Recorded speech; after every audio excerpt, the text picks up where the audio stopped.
अब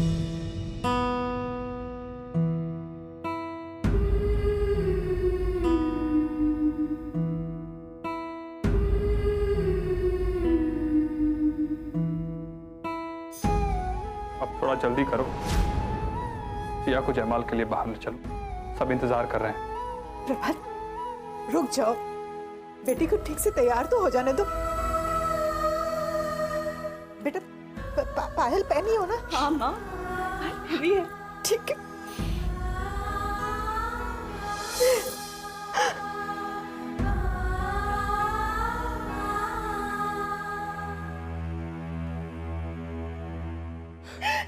रो क्यों रही हैं आप? सिया कोई दूर थोड़ी जा रही है, 4 कदम पे ससुराल है। जब मन होगा बुला लीजिएगा इसे। माँ, चुप हो जाइए। अगर आप इतना कमजोर पड़ जाएंगी तो उनसे बर्दाश्त नहीं होगा। चुप, रोना नहीं, रोना नहीं। आप चिंता क्यों करती हैं? हम सिया बीबी को जल्दी बुला लेंगे।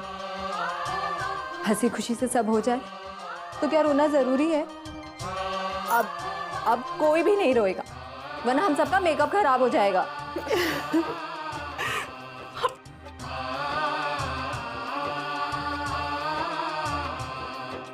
चलिए मम्मी जी, सब खुशी खुशी कीजिए। सिया को बाहर ले चलते हैं।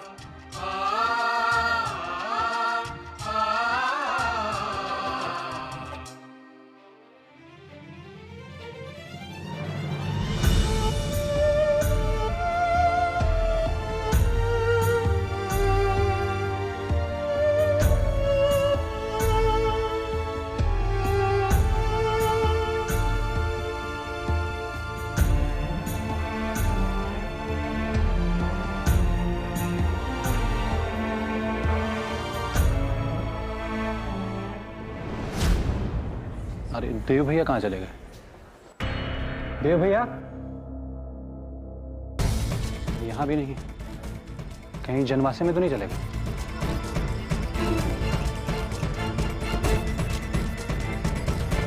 कहाँ है देव? देव भैया यहाँ नहीं है क्या? नहीं आया मतलब? वो तो तुम्हारे साथ ही निकला था ना। अब जल्दी लाओ उसे, जयमाल के लिए देर हो रही है। मैं उन्हें वॉशरूम लेकर के गया था। मैंने वहां पर जाकर देखा, देव भैया वहां नहीं है।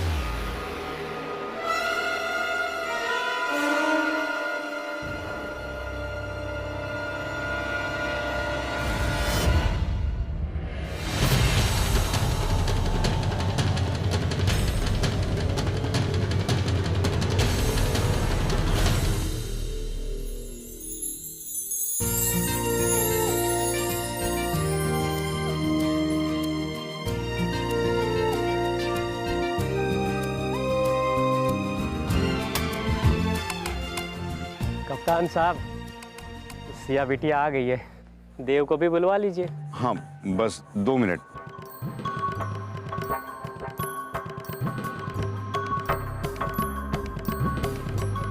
अरे भाई, क्या हो गया है आप लोगों को?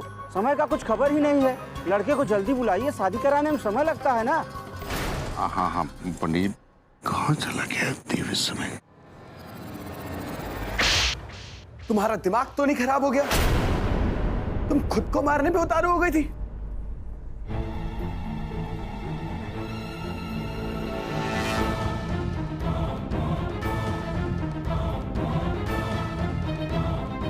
मुझे यकीन था देव, यकीन था कि तुम जरूर आओगे। राधिका, ये सब हम ठीक नहीं कर रहे। प्लीज देव, कुछ मत कहो अभी।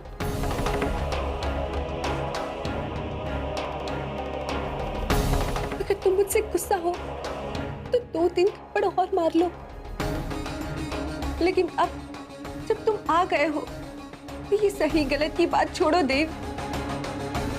प्यार में सही गलत कुछ नहीं होता। मैं तुमसे प्यार करती हूँ, नहीं जी सकती तुम्हारे बगैर। हाँ मामा, आप भी खाना पीना में ही डूबे रहा करो, भगीना का ख्याल नहीं रख सकता। क्यों, कहाँ है आप देव? मेहमान या मजाक का समय है, जाएगी खोजिए ना देव को। हे बलवल, आखिर कहाँ जाएगा? मैंने कहीं तुम तो कुछ बोल नहीं दिए हो। अरे नहीं यार भैया, हम क्या बोलेंगे, अब यही रह गया कि अपने छोटे भाई को बोलेंगे, वो भी उसके ब्याह के दिन एकदम में। चलिए चल के देखें। चलो चलिए। हटोगी। इन मौके पर लड़का न जाने कहाँ चला गया, कहीं लड़की में कोई कमी तो नहीं है? भगवान जाने क्या है, आजकल किसी का कुछ पता चलता है क्या? देव कहाँ चला गया? बेवकूफ। देव भैया, देव भैया अंदर भी नहीं। देव, अभी देव कहाँ चला गया है? देव!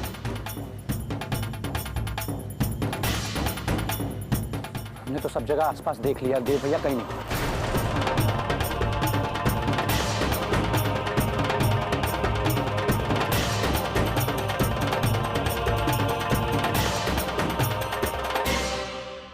कुछ तो बात है, वरना लड़का ऐसे कहीं बताए बिना कहीं भी चला जाएगा। हमको भी यही लगता है, कुछ छुपाया जा रहा है। हो सकता है लेन देन में कोई कमी रह गया होगा। नहीं नहीं, कप्तान साहब के परिवार को मैं अच्छी तरह से जानता हूँ, वो इतना नहीं कर सकते।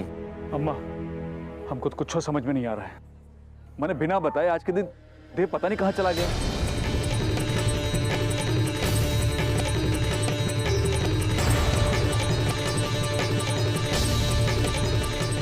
कोना कोना ढूंढे, कहीं नहीं मिला वो।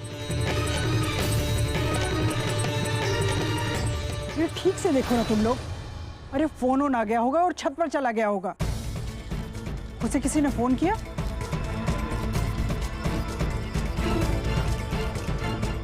अरे समर, उसको फोन करो, फोन करके पूछो ना कहाँ है वो।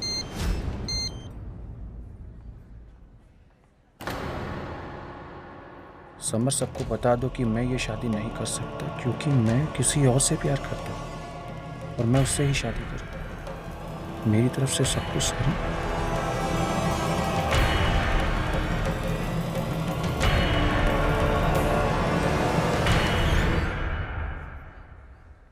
अरे फोन को घूर क्यों रहे हो?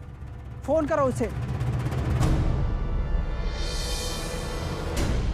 माँ, देव भैया नहीं आएंगे। क्या?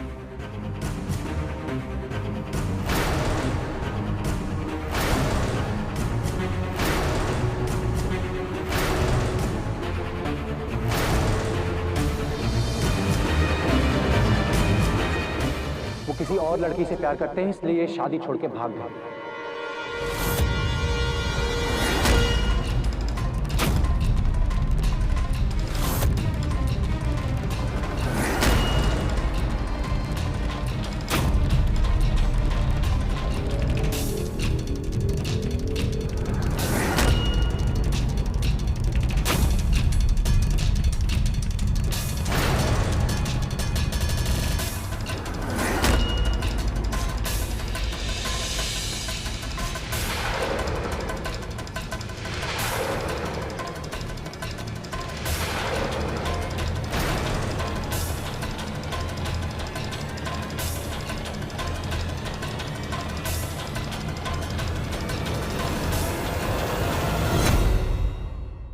पागल हो गए हो तुम?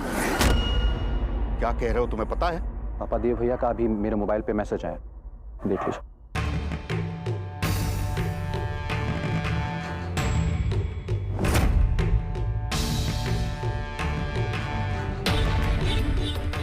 देव ने ऐसा क्यों किया? अरे कोई प्रॉब्लम थी तो हमें बताना चाहिए था ना उसे।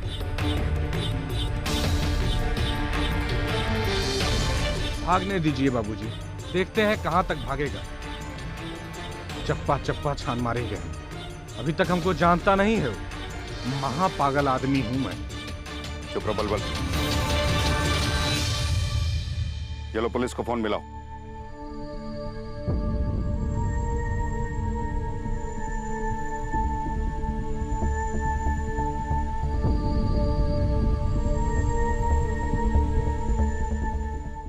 हेलो, हाँ जवान, मैं हुकुम सिंह बोल रहा हूँ। डीएसपी साहब से बात कराओ फौरन। ज्ञान जी, आपकी थोड़ी सी मदद चाहिए थी। वो क्या है कि हमारे छोटे सुपुत्र देव अपनी शादी का मंडप छोड़कर भाग गए हैं। जी, बहुत बहुत शुक्रिया। जैसे कुछ पता चले बताइएगा।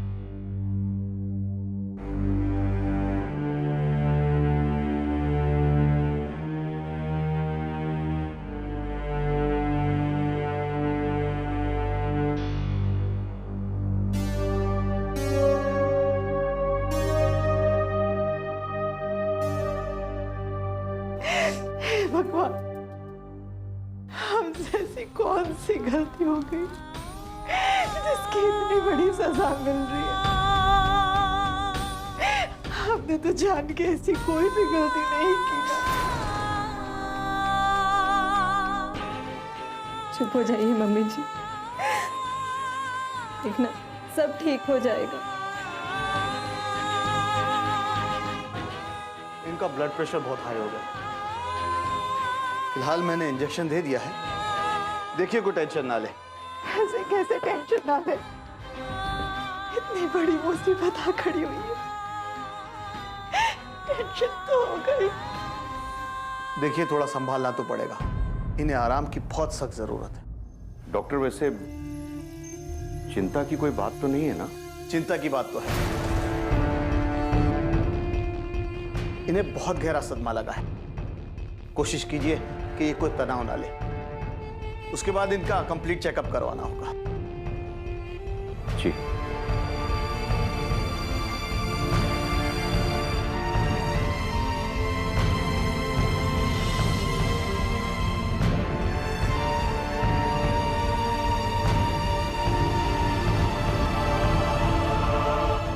अब तो यहाँ रुकने का कोई मतलब नहीं दिखता है। क्या करें, चलें? हाँ, हमको भी समझ में नहीं आ रहा है कि अब करें तो क्या करें। अब आप क्या कह रहे हैं पंडित जी, रुकेंगे या चलेंगे? अब जब लड़का भाग ही गया है तो इतना जल्दी थोड़ी ना आने वाला, सुबह तक ही पता चल पाएगा। मेरे ख्याल से अब यहाँ रुकने का कोई फायदा नहीं, आप भी चलिए। नौलखा देवी तो कह रही थी बहुत संस्कार दिए अपने बेटे को, यही संस्कार दिए हैं। देखो सबके मुंह पर काली पोत कर भाग गया। अरे उसको तो छोड़िए, वो तो लड़का है, अभी लड़की कौन घाट उतरेगी?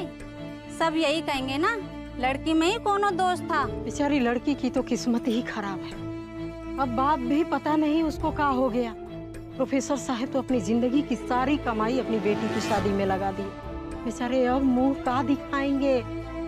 अपनी बेटी की डोली तो नहीं उठवा पाए और खुद ही देखो बिस्तर पकड़ ली। सब इस लड़के के चलते हुआ है। अरे ये जो लड़का है ना, बहुत बड़ा धोखा किया है सबके साथ। चलो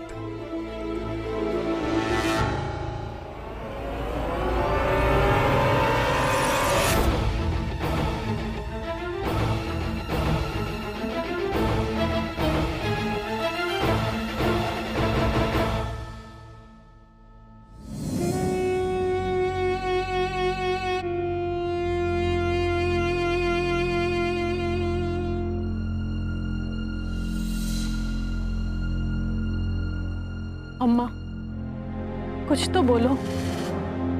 ऐसे कब तक चुप बैठी रहोगी? ऐसे चुप बैठी रहोगी तो कैसे होगा सब? हमारा देव हमारे साथ कैसे ऐसा कर सकता है? वो इतना चुप रहता था कि हमसे कुछ मांगने में भी संकोच करता था, और इतना बड़ा कदम कैसे उठा लिया? जरूर हमारे प्यार में कोई कमी रह गई। इतने लाड़ से पाला, जहां पढ़ना चाहा, जो करना चाहा, हमने सब करने दिया। एक बार भी हमारे बारे में नहीं सोचा हमारे घर का क्या होगा? ये नहीं सोचा इसके पिता का इस शहर में कितना मान है, का क्या होगा? ये नहीं सोचा कि इसकी माँ का क्या होगा? अरे उसकी एक बिन ब्याही बहन भी है, इसके भविष्य का क्या होगा? इसने कुछ नहीं सोचा। लेकिन अगर उसने नहीं सोचा तो हमें सोचना पड़ेगा।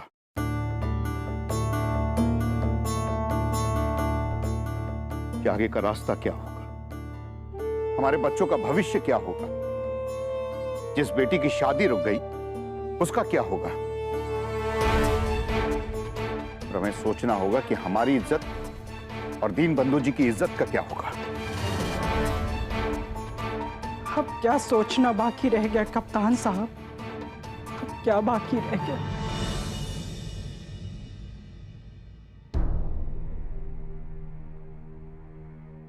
मलकिनी, लाभ हानि, यश अपयश, जीवन मरण, ये सब विधि के हाथ में है, सब ईश्वर के हाथ में। हमारे बेटे ने तो हमारा अपमान कर दिया, लेकिन दीन बंधु जी के बारे में सोचिए, उन पर क्या बीत रही होगी। उनकी बेटी के बारे में सोचिए, उस पर क्या बीत रही हो। फिर तो हम क्या करें? मुंह पर कालिक पोत कर चला गया तो?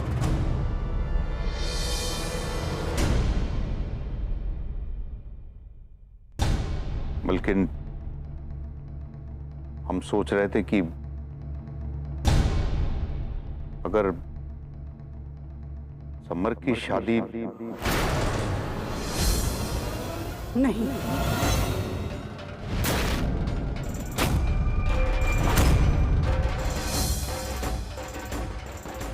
आप ऐसा सोच भी कैसे सकते हैं? समर से सिया की शादी? नहीं, कभी नहीं। ये शादी कभी नहीं हो सकती।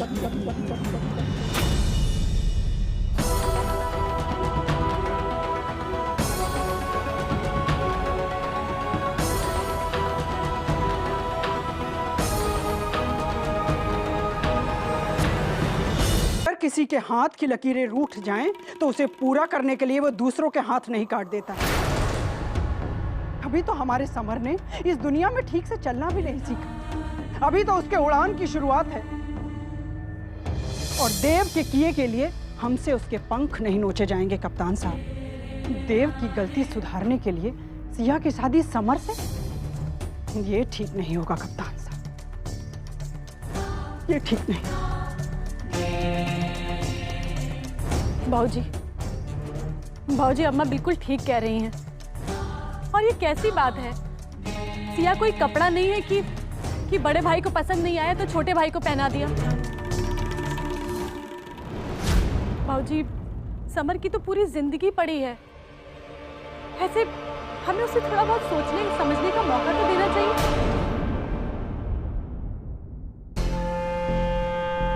हाँ बाबूजी, समर देवर जी तो हम सबके लाडले हैं, और लड़की का गणना तो देव बबुआ के साथ बैठाया गया था ना।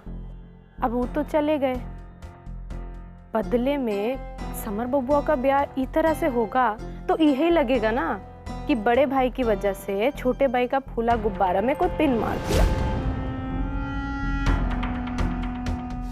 मम्मी मम्मी, मुझे भी चॉकलेट चाहिए। देखो, इसे समर चाचू ने दिया है। अरे देख रही ना कि सब लोग बात करें। जाओ यहाँ से, बाद में देती हूँ। पक्का ना मम्मी? पक्का। जाती है, मारूं चल। जाए से। मेहमान जी, जब वो लड़की देव से शादी का मन बना चुकी है, अब उसको कहें कि तुम दुल्हा बदल लो, तो क्या ये ठीक रहेगा? अरे नहीं ना।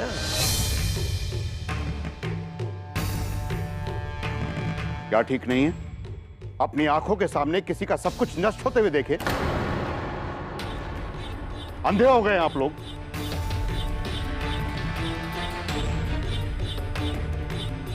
एक बार इस हालात को इंसान की नजरों से देखिए तो सही।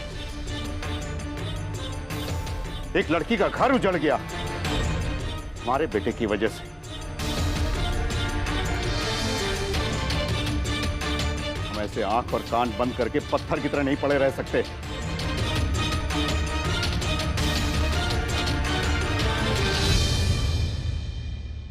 नहीं रह सकते बाबूजी, लेकिन किसी के किए की सजा किसी और को मिले, यह तो ठीक बात नहीं है ना। आप काहे देख रहे हैं ना, सब लोग बात कर रहे हैं। बाबूजी, भैया भी तो ठीक ही कह रहे हैं ना। बलबल भैया, एक बात बताइए ना, ऐसे अचानक देव भैया भाग क्यों गए? यह तो हमको भी जानना है कि आखिर वो भागा क्यों। बलबल भैया, जाने का समय हो गया है। बैंड का बकाया रुपया मिल जाता तो। जैसे देहुआ ब्याहे से चुपे चाप निकल लिया, उसके साथ तुम काहे नहीं चले गए थे? बाजा बजाने के लिए रुके थे, निकल लिए होते। यहाँ मेरे पूरे खानदान का बैंड बाजा बजा है और तुमको पैसे की लगी है। मैं समझ गया। भागोगे यहाँ से, भाग! बलबल, ये सब बात थोड़ा हटके भी हो सकता है ना। भैया, हम जानते हैं कि घर में टेंशन है, लेकिन हमको बाबूजी की बात समझ में नहीं आ।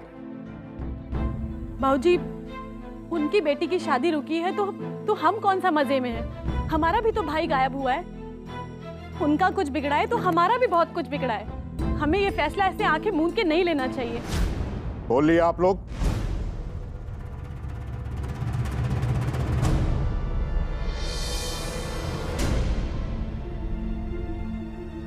हम सिर्फ अपने स्वार्थ के बारे में सोच रहे हैं। एक लड़की की शादी के लिए उसके माँ बाप ने कितने सपने संजोए होंगे। उसकी बेहतरी के लिए अपनी सारी जमा पूंजी खर्च कर डाली और ऐन शादी के वक्त अचानक दूल्हा गायब। हमारे बेटे और आपके भाई ने जो कुछ भी किया है उसकी भरपाई कोई कर सकता है? आप में से कोई भी कर सकता है? कोई नहीं कर सकता उसकी भरपाई। कोई भी नहीं कर सकता उसकी भरपाई।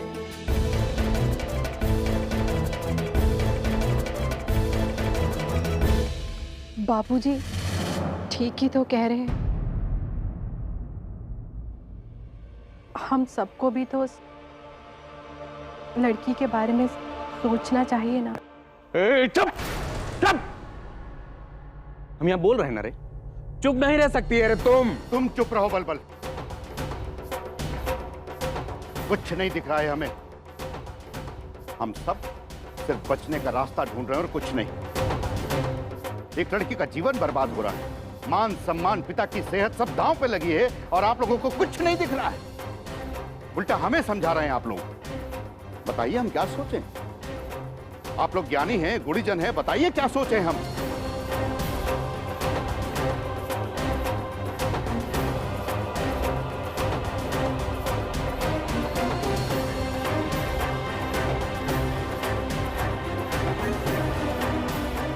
कोई कुछ नहीं बोलेगा। बाप हैं हम आपके और जिंदा हैं अभी, और फैसला लेने का हक सिर्फ हमें है। और हम चाहते हैं कि हमारे फैसले का सम्मान किया जाए। इस बारे में अगर हम किसी से बात करना चाहेंगे तो वो है आपकी मां, क्योंकि हमने आज तक कोई भी फैसला आपकी मां की मर्जी के खिलाफ नहीं किया है।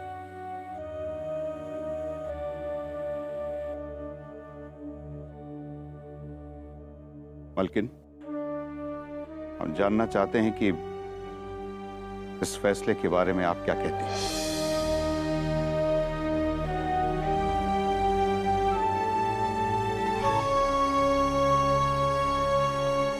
मलकिन, हमने हमेशा आपकी सोच को तहे दिल से स्वीकारा है। आपने हमारे घर परिवार के लिए जो कुछ भी किया है उसको हमने सर आंखों पर रखा है। हम मानते हैं कि समर हमारा सबसे काबिल, सबसे होनहार बेटा है। उसके बहुत सारे सपने हैं। हमारा पूरा परिवार एक से बढ़कर एक हसरतें लेकर बैठा है उसके लिए। लेकिन मलकिन, इस समय बहुत नाजुक है। हमारी एक चूक की वजह से सिया का पूरा परिवार बर्बाद हो जाएगा। इसलिए समर का इस वक्त सिया से शादी कर लेना सबसे समझदारी का फैसला है।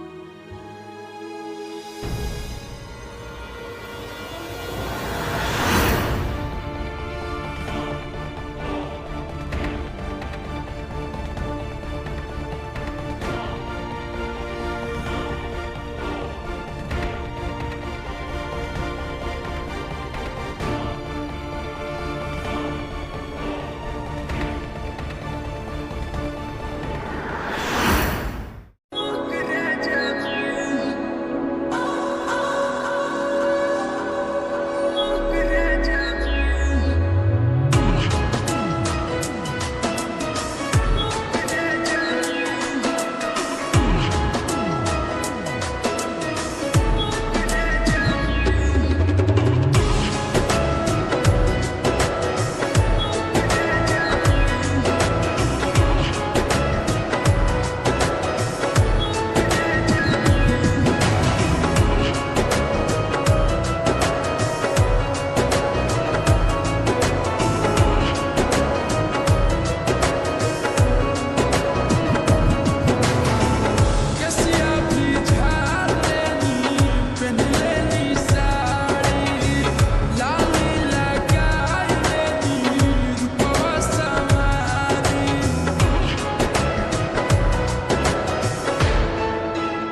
का प्यार